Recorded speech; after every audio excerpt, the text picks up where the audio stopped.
राम जी। बड़ों को प्रणाम, छोटों को प्यार और आशीर्वाद। बहुत सारा आशीर्वाद आप सभी को। बहुत आप मुझे प्यार दे रहे, बहुत हिम्मत दे रहे, बहुत हौसला दे रहे।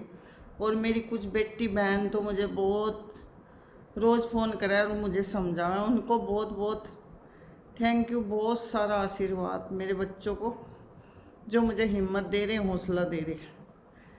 तो जी फौजी साहब सुबह के गए, अभी आए, खाना खाया, अभी कराने जा रहे थे। और मैंने भी अभी खाना खाया उनके साथ ही। भाई आलू टमाटर की सब्जी थी और जी मट्ठा था और आम थे। और आम बहुत ही मीठे थे, चौसा के आम चल गए अब तो सारी बातें आप लोगों को बता दूं मैं, अपने खाने की, पीने की, हंसने की, बोलने की। तो भाई मेरा वज़न बहुत बढ़ गया, सच में बहुत वज़न बढ़ गया। जब से मैंने ये बिटिया लगाई ना काम के लिए, तो मैं काम कुछ करती नहीं। और जो खा रही वो अपने शरीर में ही लग रहा, फिक्र कुछ काम का है ही नहीं। मुझे कुछ भी तो फिक्र नहीं है काम का, बस खाना बनाना। और बस हम 3 बंदे हैं, एक ये हमारी बिटिया जो काम करे इसके लिए, और अपने लिए, और शुभम के पापा के लिए। बस इतना सा काम है मेरे पे, बाकी मुझे और कुछ नहीं करना। तो भाई बाहर मिस्त्री लग रहे, नीचे जो सीढ़ी है चढ़ने की उन पे पत्थर लगन लग रहा। और देखो कितना महंगा आया, वो भी 18,000 का पत्थर आया। और जी इससे पहले जो वो आई, पता नहीं 60-70 हज़ार रुपये सीढ़ी सीढ़ी में लग जाए, मजदारी लगा के, ईंटें सीमेंट सब लगा के। तो अब तो पता नहीं भाई, कुछ पता ही नहीं पैसे का। तो सच में पैसा तो ऐसे जा भागा कतई, जैसे कुछ है ही नहीं पैसे की वैल्यू। पहले नु देखो 75,000 में मैंने 200 गज प्लॉट ले लिया था इसी कॉलोनी में जहाँ मैं बैठी। जब मेरी उम्र ऐसी होगी मुश्किल से 22 साल, जब मैंने ले लिया था प्लॉट। और ऐसे ही ले लिया था, कुछ हमारे पिताजी ने पैसे दे दिए थे और कुछ इधर उधर से उठा के करीब थोड़े थोड़े करके उतारो गई थी, ऐसे ही उतर गए थे। तो भाई मेहनत करते रहो, कामयाब हो जाओगे एक दिन आप। कुछ ना कुछ करते रहो, कभी खाली ना बैठो। और जो आदमी किसी पर जलन करेगा, किसी को नहीं सोचेगा ये कतई नीचे चला जा, ये गरीब हो जा, इसके बच्चे की नौकरी छूट जा, इस ये सड़क पा जा, उसे परमात्मा ज़्यादा अमीर करता है।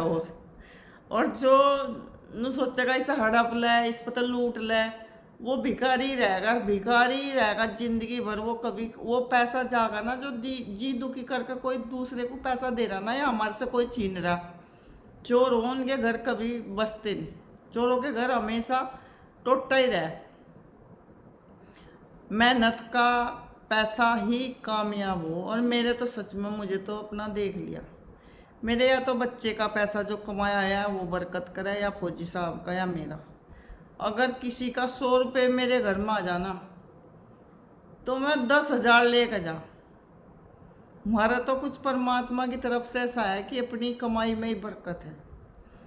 देखो आपके सामने ही है सब कुछ। मुझे कभी ससुराल से नहीं 1 रुपये का फ़ायदा होया, कभी कैसा भी फ़ायदा नहीं हुआ, मतलब नुकसान ही हुआ मुझे। उन तो दिया ही दिया, पर लिया नहीं कभी, कभी भी नहीं लिया 1 रुपया भी। और जो हमारा था वो भी छीन लिया उन्हें। लेकिन हम फिर भी खुश हैं, फिर भी मस्त हैं, फिर भी हम परमात्मा की दया से एसीओ में पड़े हैं। एसी चलते रहे हर टाइम, किचन में भी, बाहर भी, अंदर भी। और वो जो बेईमान है वो गोबर ही ठगती मरेंगी सारी उम्र, ठीक है। तो भाई बेईमान ना कर लिया हमारी दौरानी ने अपने बच्चों के लिए, बच्चे कामयाब उसके है नहीं। तो एक न एक दिन में फिर जब कामयाब नहीं है, आराम का खाओगे, तो मैं सहज फिर वो जो मेरी प्रॉपर्टी छीनी उसे बेच बेच खाऊंगी। जो किसी की प्रॉपर्टी हड़प लगा या ढेरी आ जाएगी, वो कभी भी किसी के घर रहने वाली है नहीं। आप कभी ध्यान रख लियो, कोई किसी की ज़मीन धोखेधड़ी से ले लगा, किसी की भाई का हक मार लगा, उसके बच्चे बना नहीं फिर, फिर मैं कामयाब नहीं होते। या बड़ी बीमारी लग जाएगी, कुछ होगा, ये मैंने अपनी आंखों देखा। मैं ये नहीं कह रही कि ऐसे ही, मैं अपनी आंखों देख रही। तो भाई हमारा तो भाई देखो बड़े वाला चारों भतीजों को बराबर देगा जमीन। प्लॉट था दोनों भाइयों का, बड़ों के नाम था ये प्लॉट, और दुकान अमित के नाम थी। दुकान बेच दी थी ने, और प्लॉट आधा आधा बांट दिया था दोनों भाइयों। तो हमारा तो भाई भी दरायत नहीं करके गया किसी के साथ कि भाई एक को ज़्यादा दे दो, एक को कम दे दो, और एक को दे ही ना, ऐसा भी हो जा। और हमारी दौरानी ने मेरा, मेरे दूसरे देवर का, दोनों का, और यहाँ तक जहाँ मैं बैठी ना अपनी कमाई पे, इस पर भी उसकी निगाह है। वो नू सोचा है कि शुभम का ब्याह ना हो, शुभम का बहू ना रहे, शुभम का बच्चे ना हो, यूँ भी तेरे नाम आ जा। शुभम चाहे ब्याह करो या ना करो, पर यूँ तेरे हाथ तो लगने वाला नहीं है, यूँ मेरे नाम है सारी चीज़, ठीक है, यूँ ही नहीं तेरे हाथ लगने का। बाकी तो तुझे सारा आड़ा पी लिया। अरे भाई तू आज दो दो तीन तीन घरों का माल ले बैठी, फिर भी तो इतनी ऊंचाई पर नहीं बैठी जहाँ मैं बैठा रखी परमात्मा ने। क्योंकि तू बेईमान है, बेईमान ही, बेईमान हमेशा बरा नहीं होता फिर। आज तुझे 1 मिनट का भी सुकून नहीं है, क्योंकि जो हमारा माल ले लिया ना, वो सुकून तुझे होने भी नहीं देने का। ना तुझे आराम, जितना आराम मुझे मिल रहा इतना तुझे बहू आया कभी नहीं मिल रहा। मेरी तो बेटिया चप्पल भी धो है, कपड़े भी धो है, प्रेस भी करे, बर्तन साफ करे, कोलिंग वोलिंग सारा घर टन कर दे।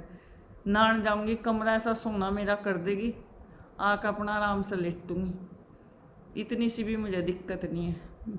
और तू फिर भी कचर कचर कचर कचर बरा नहीं पिरा, कदी यहाँ कदी वहाँ, क्योंकि बेईमान है ना।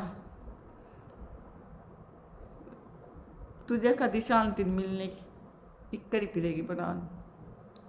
और मैं उन सबको कहना चाह रही जो बेईमान है, दूसरे का पैसा हड़प है, धोखाधड़ी तले हुए, झूठ बोल कर ले हुए, 1 रुपया भी हजम नहीं होने। आज उन्हें मेरी बात ऐसा लग रही हो कि कोई कर रही है तो कुछ नहीं होता, पर ये सत्य